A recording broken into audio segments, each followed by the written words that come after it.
యేసయ్య నామంలో ఏముందంట అండి? ఆయన నామంలో ఎటువంటి శక్తి ఉంది అంటే ప్రతి ఒక్క బంధకాలను విరగొట్టే శక్తి ఆయన నామంలో ఉందంట. ప్రతి ఒక్క పాపము నుంచి మనం విడిపించే శక్తి ఆయన నామంలో ఉందంట.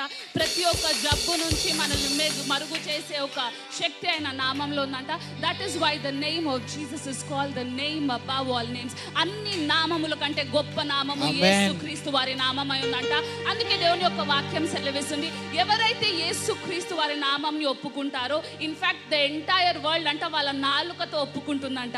ఏమని అంటే యేసుక్రీస్తు వారు దేవుడు, ప్రతి ఒక్కటి ఆయన ముందు ఒంగుతుంది అని. And today I'm believing, no matter what ever you're struggling with, మీకు ఎటువంటి సిక్నెసెస్ ఉన్నా, వీక్నెసెస్ ఉన్నా, ఈ రోజు అవన్నీ యేసుక్రీస్తు వారి నామము ముందు ఒంగును గాక ప్రార్థన చేస్తున్నాను. ప్రతి ఒక్క బంధకం నుంచి ఆయన నామము మిమ్మల్ని విడిపించును గాక నేను ప్రార్థన చేస్తున్నాను. May the name of Jesus set you free like never before. Can you all put our hands together for the name of Jesus and glorify the name of Jesus?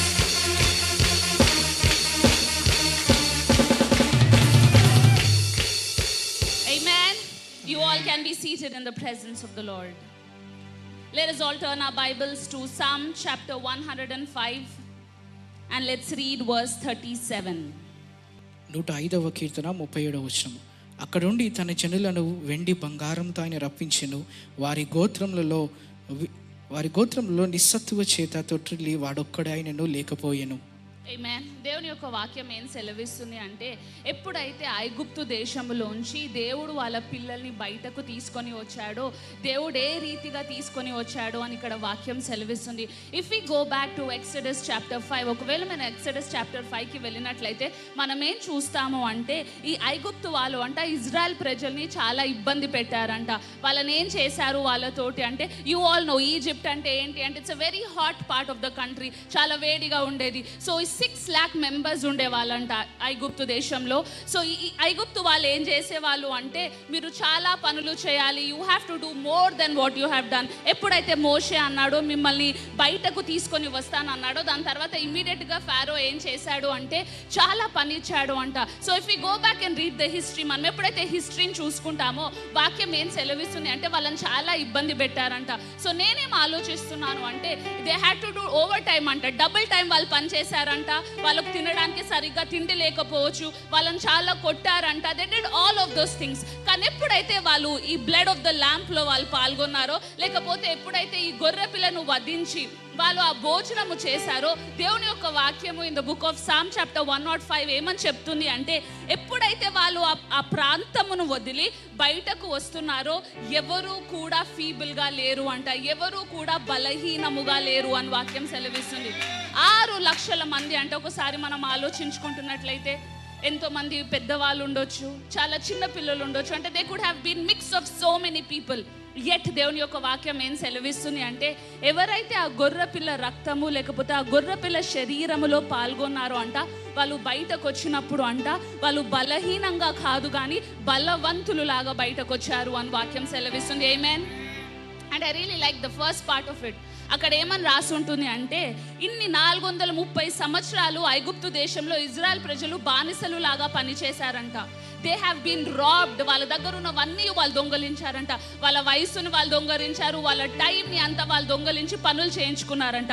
కానీ ఎప్పుడైతే వాళ్ళు ఆ ల్యాంప్లో వాళ్ళు పార్టిసిపేట్ అయ్యారో, ఎప్పుడైతే ఆ గొర్రె పిల్ల శరీరంలో వాళ్ళు పార్టిసిపేట్ అయ్యారో, దేవుని యొక్క వాక్యం ఏమని సెలవిస్తుంది అంటే, వాళ్ళు కేవలము బలహీనముగా కాకుండా బలవంతులు లాగానే బయటకు రాలేదంట. కానీ ఏదైతే పని చేశారో దాన్ని అన్నిటికీ బంగారము వెండి దేవుడిచ్చి వాళ్ళని బయటకు తెచ్చాడు అని వాక్యం సెలవిస్తుంది.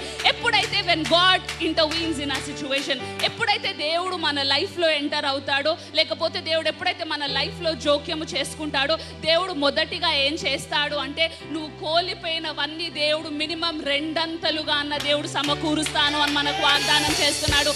దేవుడి యొక్క ఇంట్రెస్ట్, యేసుక్రీస్తు వారు ఎప్పుడైతే మరణించారో, ఆయన కేవలం మిమ్మల్ని పాపము నుంచి బయటకు తేవాలన్న ఒకటే ప్లాన్ కాదంట. దేవుడి ప్లాన్ ఏంటి అంటే, కేవలం మిమ్మల్ని రీస్టోర్ చేయడం మాత్రమే కాదు కానీ మీరు కోల్పోయిన వాటిని కూడా దేవుడు రీస్టోర్ చేస్తాడు అని వాగ్దానం చేస్తున్నాడు. ఈ రోజు మీరు ఆయన బల్లలో పాల్గొంటుండగా, even as you're taking part in the body and the blood of Jesus, ఏ రీతిగా అయితే ఇజ్రాయెల్ ప్రజలను దేవుడు ఆ రీతిగా నడిపించాడో, ఏ రీతిగా వాళ్ళలో ఎవరు కూడా బలహీనులుగా లేరో, అదే రీతిగా ఈ రోజు మీరు ఆయన బల్లలో పాల్గొంటుండగా ఎవరు కూడా ఇక్కడ బలహీనులుగా ఉండరు అని నేను ప్రార్థన చేస్తున్నాను, కానీ బలవంతులు లాగా ఉంటారు అని ప్రార్థన చేస్తున్నాను. అదే రీతిగా మీరు ఏదైతే కోల్పోయారో నాకు తెలియదు, కానీ ఆయన శరీరము ఎప్పుడైతే ఇన్వాల్వ్ అవుతుందో డబుల్ పోర్షన్ ఆఫ్ రెస్టరేషన్ దేవుడు మనకి ఇస్తాడు అని నేను నమ్ముచున్నాను. మీరు కోల్పోయిన టైం కావచ్చు, మీరు కోల్పోయిన హెల్త్ కావచ్చు, లేకపోతే మీరు కోల్పోయిన డబ్బులే కావచ్చు, no matter what ever it is, నా దేవుడు తప్పకుండా రీస్టోర్ చేస్తాడు అని నేను నమ్ముచున్నాను. ఆమేన్. And even as we're taking part, అందుకే అపోస్తలుడైన పౌలు గారు ఎప్పుడైతే కొరింథీ సంఘానికి రాస్తూ ఈ రీతిగా అంటాడు, ఎంతో మంది కొరింథీ సంఘంలో అంట ఆయన బల్లలో పాల్గొంటున్నారంట, ఎంతో మంది కొరింథీ సంఘంలో ఎవ్రీడే వాళ్ళు బల్లలో పాల్గొంటున్నారంట, కానీ అన్ఫార్చునేట్లీ వాళ్ళు ఏం ఎక్స్పీరియన్స్ చేస్తున్నారు అంటే బలహీనతను ఎక్స్పీరియన్స్ చేస్తున్నారంట. కొంతమంది ఆల్రెడీ వాళ్ళ సమయానికంటే ముందే నిద్రించారు అని వాక్యం సెలవిస్తుంది. బట్ నేను నమ్ముచున్నాను ఈడెన్ గార్డెన్ సంఘము కొరింథీ సంఘం వల్లే కాదు అని నేను నమ్ముచున్నాను. We're the new covenant church అని నేను నమ్ముచున్నాను. మనం ఎప్పుడైతే ఆయన బల్లలో నమ్ముతున్నామో మనము వాళ్ళలాగా బలహీనులలాగా ఉండము, మన టైం కంటే ముందే మనం నిద్రపోము అని నేను నమ్ముచున్నాను. కానీ ఆయన బలాన్ని మన ప్రతి ఒక్క ఏరియాలో మనం ఎక్స్పీరియన్స్ చేయబోతున్నాము అని నమ్ముచున్నాను.